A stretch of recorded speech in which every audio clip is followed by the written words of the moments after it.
This call is now being recorded.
हाँ जी, good evening to all of you.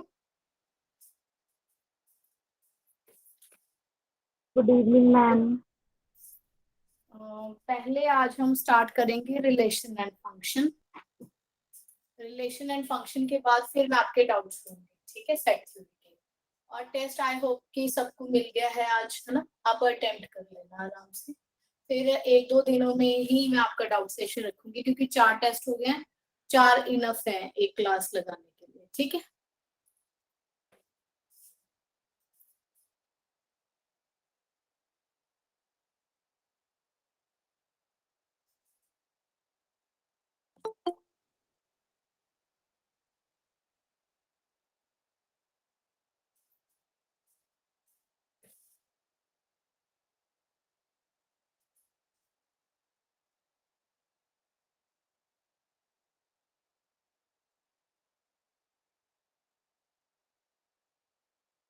हाँ जी, relation and function actually वैसे basically जो हमने करना है फंक्शन करना है। रिलेशन का क्वेश्चन कभी पेपर में आता नहीं, ना ही मेंशन है। But actually function is something different, just generated from we can say relation और extended some conditions on relation forms of function.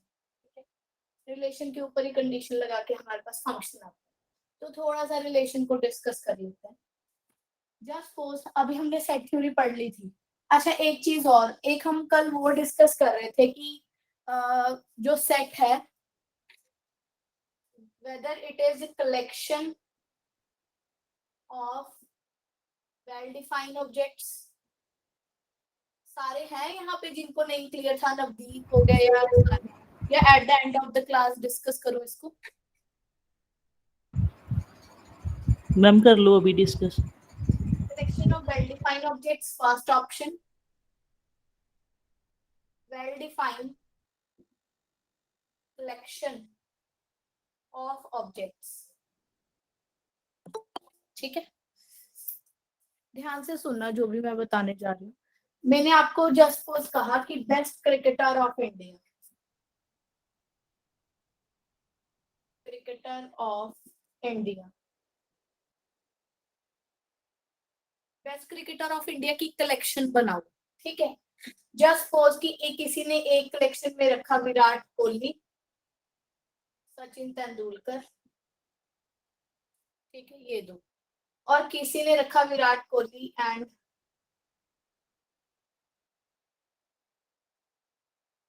Dhoni, और किसी ने रखा Dhoni and Virat and Sachin Tendulkar, just suppose ये किसी ने रखा। ठीक है, पहले ये बताओ कि जब ये कलेक्शन है, these are no doubt collection ही किया अभी हमने, जब हमने कलेक्शन की क्या यहाँ पे किसी ने लायन, डॉग, डियर कुछ रखा? बोलो। No ma'am. क्या यहाँ पे किसी ने जो भी रखे, एक मिनट रुको, हाँ जी, जब हमने यहाँ पे क्रिकेटर ऑफ इंडिया की बात की, मैं आपसे क्वेश्चन पूछती हूँ, क्या आप में से भी यहाँ पे कोई deer, lion, dog, pen, copy, pencil रखेगा? No, ma'am. नहीं। हाँ, इतना तो आप सबको और मुझे डिफाइन है अच्छे से कि बेस्ट क्रिकेटर रखने हैं, वो बात अलग है कि हमारे डिफरेंट डिफरेंट आंसर्स आ रहे हैं। नो डाउट जो इस कलेक्शन में चाहे आपने रखे चाहे मैंने रखे, हमें ये तो पता है कि कलेक्शन किसकी बनानी है ना, बेस्ट क्रिकेटर ऑफ इंडिया, कि नहीं? ऑब्जेक्ट्स के बारे में, अंदर ऑब्जेक्ट कैसे आएंगे, क्या इसके बारे में हमें डाउट है? बोलो। ऑब्जेक्ट्स के बारे में क्या हमें कोई डाउट है? ऑब्जेक्ट तो हमें पता ही है क्या रखने हैं, क्रिकेटर रखने हैं, वही रखे गए हैं आपके और मेरी तरफ से, तो हमें ऑब्जेक्ट में तो कोई दिक्कत नहीं है कि ऑब्जेक्ट क्या रखना है। पर देखो ये एक कलेक्शन है, ये दूसरी, ये तीसरी कलेक्शन है, ये कलेक्शन वेल डिफाइंड नहीं है एक्चुअली। जैसे कि नेचुरल नंबर है 1 2 3 4 5 एंड सो ऑन, ठीक है। अब जो ये हमारे पास कलेक्शन है ये वेल डिफाइंड है, क्यों? ये तो हमें पता ही था अंदर नंबर रखने हैं, नेचुरल नंबर मैंने कहा अंदर नंबर रखने हैं, किसी ने पेन, कॉपी, पेंसिल या विराट कोहली या फिर डॉग नहीं रखा।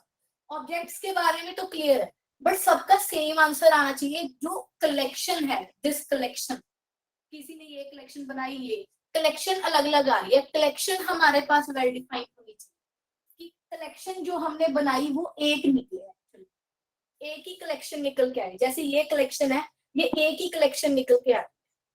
हाँ, अंदर जो एलिमेंट है उसके बारे में हमें कोई कंफ्यूजन तो है ही नहीं, नंबर्स रखने थे, पेन, पेंसिल, कॉपी तो रखी नहीं। इज इट क्लियर कि वेल डिफाइंड कलेक्शन होनी चाहिए? ऑब्जेक्ट्स तो हमें पता ही होते हैं क्या रखने। देखो क्लियर है कि नहीं? वेल डिफाइंड ऑब्जेक्ट पता क्यों नहीं लिखा? क्योंकि ऑब्जेक्ट्स तो पहले से ही डिफाइन है। बेस्ट क्रिकेटर रखते टाइम यहाँ पे किसी ने पेन, पेंसिल, कॉपी या लाइन या डियर नहीं रखा। ऑब्जेक्ट्स तो हमें पता ही है वेल डिफाइंड। देखो क्लियर है?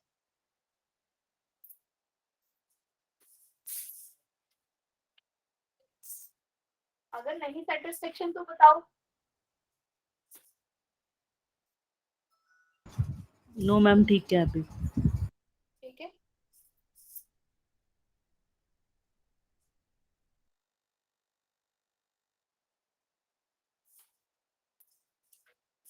एक्चुअली विदाउट गुड क्वेश्चन हमें चीजें क्लियर नहीं होती। जैसे हम इससे पहले पढ़ लेते हैं वैसे ही हमें लगता है कि हाँ ठीक है।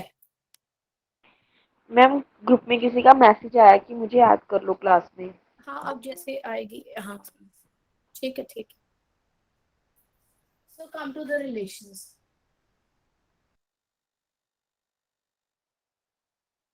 देखो रिलेशन वैसे रफली स्पीकिंग इंग्लिश में भी समझ आता है कि हमारे पास जस्ट सपोज की टू नॉन एम्प्टी सेट है, क्योंकि हम मैथमेटिक्स में रिलेशन की बात कर रहे हैं, so they are defined on the set. Let we have A and B are two non-empty sets. मान लो हमारे पास दो सेट्स हैं वो नॉन एम्प्टी हैं. जैसे कि जस्ट सपोज एक सेट है 1 2 3 4 5. जस्ट सपोज कि अगर ये फैमिली में 1 2 ना रखा होता तो मैं रिलेशन ही कैसे डिफाइन करती. जैसे आप रिलेशन कैसे डिफाइन करते हो अपने नेबरहुड वाले के साथ. अगर आपकी फैमिली में कोई रह रहा है तभी आप साथ वाली फैमिली के साथ बोलते हो कि we have a relation, like my brother has a relation with the father of the other family. ठीक है, ऐसे करके. जस्ट सपोज कि एक वैसे ही घर है, घर मतलब उसमें कोई पर्सन नहीं रह रहा, तो आप उस फैमिली नहीं बोल सकते. क्या उस घर का अदर नेबरहुड वाला जो हमारे पास घर है उसमें रिलेशन डिफाइन करोगे? नहीं कर सकते, क्यों? उसमें कोई रह नहीं रहा, इसलिए रिलेशन भी कैसे डिफाइन होगा. So that's why relation define करने के लिए हमें दो नॉन एम्प्टी सबसेट सेट चाहिए. सॉरी. अब देखो रिलेशन ऐसा हो सकता है कि वन जो है वो सभी को बुला रहा है, दैट इज ए है और ये बी है. अगर मैं ए से लेके बी तक रिलेशन डिफाइन कर रही हूँ, A to B relation define कर रही हूँ. जस्ट सपोज कि 1 is related to 3 and 1 is related to 4, 1 is related to 5. तो ये भी एक रिलेशन हो गया फ्रॉम ए टू बी. इसमें क्या कह रहा है कि 1 3 से रिलेटेड है, 1 4 से, 1 5 से. तो जब भी ऐसे ऑर्डर्ड पेयर में लिखा जाता है 1 3, इट्स मीनिंग इज कि 1 इज रिलेटेड टू 3. ठीक है. ऐसा भी तो हो सकता है कि ए और बी फैमिली आपस में बुलाती ही नहीं है एक दूसरे को, so there is no relation between A and B, so relation could be 5 भी हो सकता है. तो हम कैसे कहें कि हमारे पास टोटल नंबर ऑफ रिलेशंस क्या है? जैसे इसी केस में ले लो, आप क्या करोगे रिलेशन निकालने के लिए? सीधा सा फंडा है कि पहले तो आपके पास दो नॉन एम्प्टी सेट होने चाहिए. जो आपके पास नॉन एम्प्टी सेट है आप उनकी क्या लोगे? कार्टेशियन प्रोडक्ट लोगे. कार्टेशियन प्रोडक्ट के आप क्या निकालोगे? नंबर ऑफ सबसेट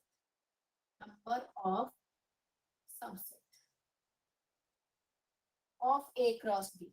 जैसे कि यहां से ए क्रॉस बी निकालना, ए क्रॉस बी. हाँ जी, ए क्रॉस बी में सबसे पहले 1 आएगा, तो 1 का 3, 1 का 4, 1 का 5.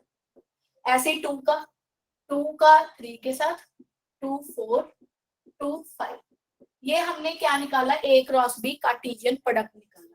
अब इसके बाद अगर मुझे इस पर रिलेशन डिफाइन करने हैं, रिलेशन निकालने हैं, रिलेशन क्या होता है? It is subset of A cross B. कोई भी सबसेट हो सकता है. जैसे कि सबसेट निकालते टाइम हम सबको पता है कि एक फाई आता होता है. कि फाई क्यों आता होता है सबसेट में? हमें पता ही है कि phi is always subset of any set. A cross B भी एक सेट है, तो फाई आ सकता है. फाई, अब यहाँ पे फाई जो है it is subset of A cross B, और जितने भी ए क्रॉस बी के सबसेट है वो रिलेशन होते हैं. तो यहाँ पे जो फाई है वो रिलेशन का काम कर रहा है. फाई रिलेशन का मतलब क्या हुआ? कि there is no relation from A to B. अब इसके बाद हम क्या करते होते हैं? सिंगल एलिमेंट रखते हैं. जैसे मैंने रखा 1 इट इज अ सबसेट, बस खत्म. This is also a relation. अब ये कौन सा रिलेशन है? कि जो 1 है ना वो सिर्फ 3 को ही बुलाता है. ए फैमिली का 1 बी फैमिली के 3 को बुलाता है. अब आप और 1 वाले निकाल लो. तो ऐसे 1 वाली जोड़ी वाले काफी सारे आ जाएंगे. और इनका मीनिंग क्या होगा? ये इटसेल्फ एक रिलेशन है. This is my 1 relation. Second relation, third relation क्या कहता है? कि जो 1 है वो सिर्फ 4 को बुलाता है. ठीक है, this is also a relation. अब ऐसे 1 1 बनाने के बाद हम 2 2 का सबसेट बनाएंगे. जैसे 1 3 1 4. अब ये कैसा रिलेशन को एक्सप्लेन करना कि 1 3 के साथ भी रिलेशन है, 1 4 के साथ भी रिलेशन है.